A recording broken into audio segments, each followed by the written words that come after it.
السلام علیکم ورحمۃ اللہ وبرکاتہ۔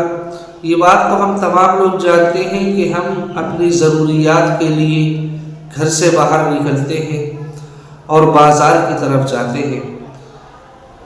بہت سی ضروری اشیاء ایسی ہیں جو ہمیں صرف بازار سے ہی حاصل ہوتی ہیں، جن کے لیے ہمیں گھر سے نکلنا پڑتا ہے۔ مثلا کوئی کھانے پینے کی اشیاء ہے، گھر کا راشن ہے، کپڑے وغیرہ ہیں۔ یہ وہ تمام چیزیں ہیں جن کو ہم خریدنے کے لیے بازار جاتے ہیں۔ لیکن بازار کے جانے کے لیے چند آداب بتلائے گئے ہیں۔ ان آداب کو اگر ہم ملحوظ رکھ رہے ہیں تو ایک فائدہ یہ ہوگا کہ ہمارے حق میں ثواب لکھا جائے گا، ہمارے نامہ اعمال میں ثواب ہوگا۔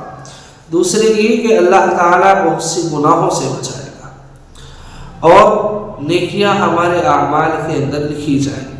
اب وہ چند اصول، چند آداب ہیں، آپ تمام لوگ غور کے ساتھ ان آداب کو سنیں۔ اور یہ آداب وہ ہیں جو ہمیں ہمارے مذہب نے، ہمارے نبی نے ہمیں سکھلائے۔ آپ تمام لوگ غور کے ساتھ ان کو سنیں، یاد کریں اور جب بھی بازار جائیں ان آداب کو ملحوظ رکھیں۔ ان میں پہلا یہ ہے کہ جب بازار میں جائیں تو ایک طرف ہو کر چلیں، کنارے پر چلیں۔ اپنا بھی بچاؤ ہوگا، سامنے والے کا بھی بچاؤ ہوگا۔ دوسرا آداب یہ ہے نیچی نگاہ کر کے چلیں، فتنے سے بچاؤ ہوگا۔ جب آپ کی نگاہیں نیچی ہوں گی تو دو فائدے ہوں گے۔ ایک تو یہ کہ کہیں پر بھی نگاہ کا استعمال غلط نہیں ہوگا۔ دوسرے یہ جب نیچی نگاہ کر کے چلیں گے تو راستے میں پڑی ہوئی کوئی بھی نقصان دہ چیز آپ کو نقصان نہیں پہنچا پائے گی۔ تیسرا آداب یہ ہے کہ اللہ تعالیٰ کا ذکر کرتے ہوئے چلیں، کوئی بھی مثلا استغفار کرتے ہوئے چلیں، درود شریف پڑھتے ہوئے چلیں۔ اور چوتھی یہ ہے کہ جب بازار میں جائیں تو چوتھا کلمہ پڑھا کریں، لا الہ الا اللہ وحدہ لا شریک لہ لہ الملک ولہ الحمد۔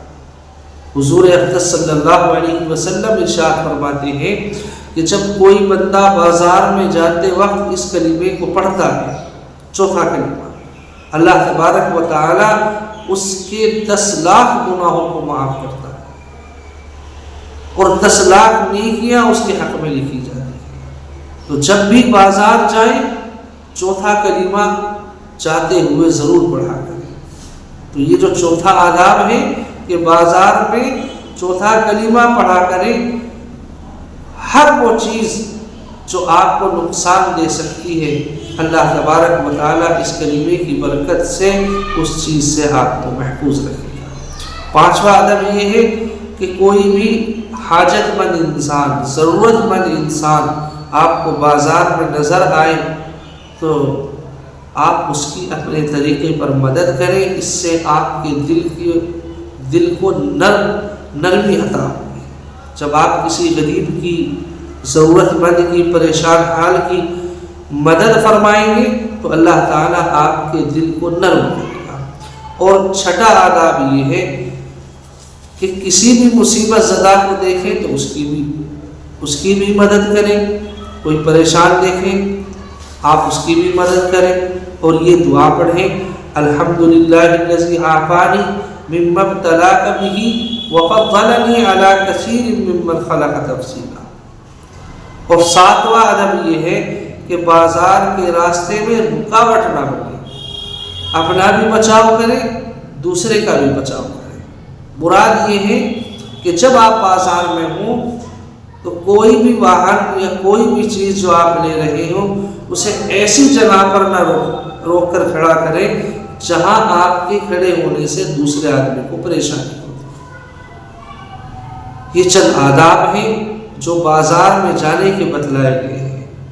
آپ ان آداب کو ملحوظ رکھیں، ان کو یاد کریں۔ جب آپ بازار جائیں تو ان پر عمل کیا کریں۔ یہ ہمیں آداب ہمارے مذہب نے سکھائے ہیں، جس کے اندر نیکیاں ہیں، نیک اعمال ہیں، گناہوں سے بچنے کا طریقہ ہے، ثواب ہے۔ ان تمام آداب کو یاد کریں اور جب بھی بازار جائیں ان کو ملحوظ رکھا کریں۔ اللہ تعالیٰ سے دعا ہے کہ اللہ تعالیٰ مجھے بھی، آپ کو بھی، تمام لوگوں کو عمل کی توفیق عطا فرمائے، آمین۔ السلام علیکم ورحمۃ اللہ وبرکاتہ۔